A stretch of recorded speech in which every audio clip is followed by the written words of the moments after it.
Chris Rucker and Reba McEntire are performing. It's going to be songs that people can just get away from what is outside that door. Just be in here and have a good time. It shows how great of a place America is, because we all just pull together. You know, you all put aside your differences and all this stuff and just try to pull together to help. And that's one of the things I love about our country. We're always willing to help. Other singers scheduled to perform include Miranda Lambert, Usher, and Rascal Flatts.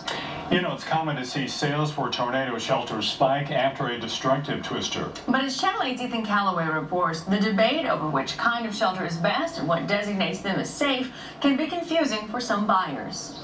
Sales for tornado shelters just like this one are up all over the state, and there are a lot of myths about which ones will keep you safest during a major tornado. This one's rated for 5 people. It's 2.5 feet by 6'10". Whether it's above the surface or below, a tornado shelter can be a big investment for anyone. And now, as much as ever, people want to know what's going to keep them and their families the safest. So it's possible that you could see some out there that didn't weather a storm, but it's because they were not a registered, sanctioned storm shelter company. Monty McGee owns Tornado Alley Armor in Broken Arrow. He says the danger comes when people buy safe rooms that haven't gone through the rigorous testing needed to earn a respectable certification. And businesses selling second-rate shelters, he says, are everywhere. There are a lot of people that have septic tank businesses and they decide to build storm shelters, or Bob's Welding Company, whatever, and he decides to build storm shelters on the side.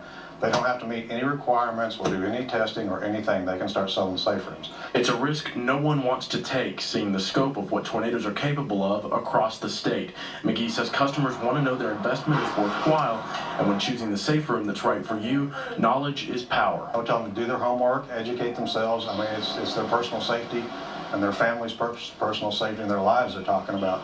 So it's worth doing some homework and not listening to sales pitches or we're here to save lives, and we're here to educate. And the guys at Tornado Alley Armor say the key is to make sure a shelter is certified by a respected tornado shelter association. Ethan Calloway, Tulsa's Channel 8. All right, thank you, Ethan. And McGee says when shopping for a safe room, specifically, always look for the NSSA certification. He says that association holds shelters to the highest standards and the most rigorous testing.